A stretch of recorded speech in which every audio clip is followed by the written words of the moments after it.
XP na naman. Balagbagan. At dito mga boss idol, alam nyo ba na mas pinalakas na to si Julian? Nabap na to. Oo, ngayon lang, bago lang. Kaya kung sa inyo, gamitin nyo na to.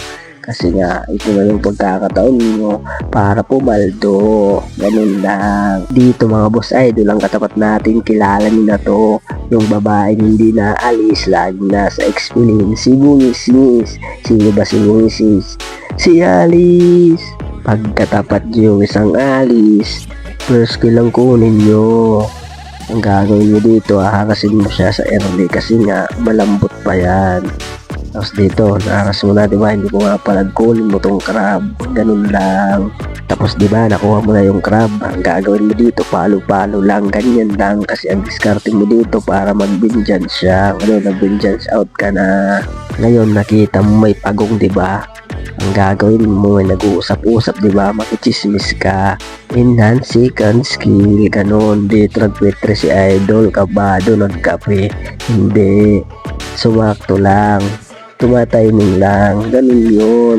Tapos ngayon, balik ka na sa baba. Kasi nga, kukunin mo tong ipis. Nandito yung alis. Ang gagawin mo dito, enhance second skill ka. Ganon yung discarding mo dito. Yan, di ba nakikita nyo? Huwag kayo mag-ano ng pang burst kasi nga matigas yan. Ang gagawin mo, outplay ka lang. Ganyan, palo-palo lang. Di ba natumba nyo? Ngayon, natumba nyo, di ba? Kunin mo to crab mabilis. Tapos linisin mo tong kalat. Ganun yung gagawin mo. Tapos ito, mabilis ang pag-clear in ng second skill yun. Alam nyo na yun kasi nga, lagi ko nang pinapakita yun. Tapos dito, huwag ka muna umuwi, di ba? Unti na lang yung buhay mo. Huwag ka muna umuwi kasi nga wala dito yung alis. Yun na yung pagkakataon mo para pumaldo. Tapos ngayon balik ka na sa baba. Sakay ka ng ulap para mabilis. Bayad ka lang ng 10. May pasahe yan eh. Ganun lang. Ngayon dito papakita ko sa inyo anong ginagawa ko kay Alice. Diba binabawas-bawasan ko lang siya. Hindi ako masyadong pumapalag. At kung pumalag man ako, may enhance second skill. Ganun yun. Dito papalagan ko, diba? Ganyan, palo-palo ako, diba? Basta may abang ka, ng second skill. Ganun yun, para hindi ka matumba. Tapos ngayon, diba, may turtle na nung ginagawa ko. Isip lang, mag-load pops kayo. Mag-ingat lang. Lagi yung inaabang yung second skill, diba? Yan nagkakagulo, huwag kang kabahan. Kalma ka lang. Abang mo lang yung second skill dito pumasok, diba? Tignan nyo. Diba? Ganun yun. Huwag kayong kabado. Nakita nyo yun, diba? Natumba ko pa yung Cornela kasi nga may enhance second skill dito. Ganun din. Ganyan, mahalaga yan. Pag crucial, pag mga gitgitan, laging abang second skill. Yun yung pantakas. Dito papakita ko sa inyo. Inuutok ko lang talaga yung talis na yan eh. Hindi ko yung papalagan. Ano ka gago? Makipagbalagbagan ka, makunat dan dito na. Ito na yung pagkakataon mo. Diba, nakatago ka, abang ka. Ganito ang burst pag mga low HP second first ulti. Diba, tumba yun. Ganun lang. Pagkaunti na lang yung buhay ng alis, dun mo na siya i-burst. Pero pag puno pa, ang gagawin mo, XP takbo ka lang. Ganun lang. Tapos dito, nakita mo yung alis, diba, habol ng habol. Bahala ka dyan, boy.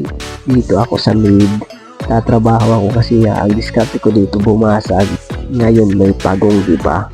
As XP Julian, tumulong ka, basta mag-ingat ka lang. Tapos ito, lagi ko sinasabi to, pag XP Julian, huwag yung hinahabol. Kasi nga, delikado yan. Diba, naghabol yung alis, kaso siya yung natumba. Tapos balik ka sa lane, linisin mo to. Ngayon, diba, lamang ka kay alis. Ang gagawin mo, subok ka. Try lang papawis kung may damage. Mayroon, palagan mo na yan. Kasi nga, may damage ka. Hindi na sa'yo papalagyan. Ngayon, anong ginawa ng alis? Alam nyo na.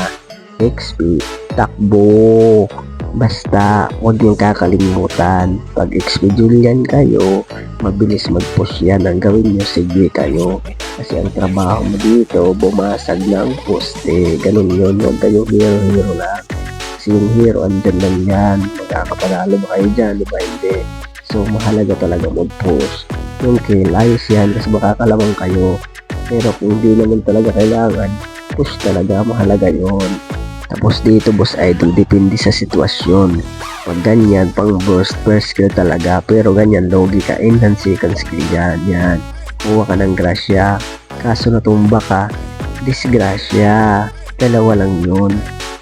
Ngayon mga boss idol, may tuturo ko sa inyo mabilis ang tutorial lang. Ito lang ha, pag mga ambush kayo gamit yung Julian, enhance per skill, tumba yun. Lalo na pag may P3 kayo. Enhance per skill yun, yung mas malakas na damage pag ambush. Pag mga gipitan na laban, hindi nyo alam kung mamamatay or buhay kayo. Mas maganda talaga enhance second skill, pantakas yun at may damage pa. At ito pangatlo, pag may sit yung tank nyo, mas maganda talaga na enhance second skill yung pampasok nyo. Diba tulad Atlas, nakasit dalawa. Huwag kayong mag-enhance per skill kasi yung ikot niyan, kung tatamaan isa lang, hindi dalawa. Mas maganda sure ball, enhance second skill. Dito papakita ko sa inyo yan, ang sit diba? Kailangan tama enhance second skill kasi yung first, hindi matatamaan lahat kung sakaling 4 o 3. Pero kung isa lang, enhance per skill na lang. Kasi ganun din yun. Pero kung marami, mas maganda talaga pampasok, enhance second skill. Yun mga boss idol la, sana may natutunan kayo. Ganun yun. Tapos dito mga boss idol, papakita ko sa inyo. Tulad yan ang sabi ko, depende sa sitwasyon. Diba yan, may turret. Hindi ako pwede mag-enhance second skill. So ang gagawin ko dito, enhance first skill lang. Abot naman yun, diba? Burst natin yung malambot. Hindi ako pwedeng pumasok dun kasi nga, may tore. Ganun yun, depende rin sa paggamit. Dito, balagbagan na, diba? Huwag ganyan may umahabol. Enhance second skill lagi kayo. Tulad din mali yun, huwag yung gayahin yun. Dapat talaga maganda pumasok yun, enhance second skill. Dito papakita ko sa inyo, ito yung combo pag mga malalampot. Tulad yan, Leslie malambot yan, enhance per skill pag malambot. Tapos ito naman yung combo pag hindi mo abot yung kalaban, enhance second skill, ganoon. Pag hindi mo abot, pag nasa dulo or malayo, ganun yung gagawin mo, enhance second skill ka. Tapos ayan dito my lord, diba? Nagkakagulo, may nagchichismisan ng gawin mo, makisali ka, yan. Huwag ka masyado mag-skill, abang mo yung second skill mo. Kasi nga, ipit yan, diba sitwasyon ganun, ipit na yun. Yun, second skill yun, maganda yun. Ganun yung gagamitin mo doon. Ngayon, nakuha namin yung lord, namatay ko pa yung core nila. So, gauge sila. Diba? Yung diskarte. Ngayon, nakuha namin yung lord, diba? Tapos naubos sila. Ano gagawin mo? Basagin mo yung ice cream. Ganun lang. Nice G. Sana may natutunan. Lakas mo no?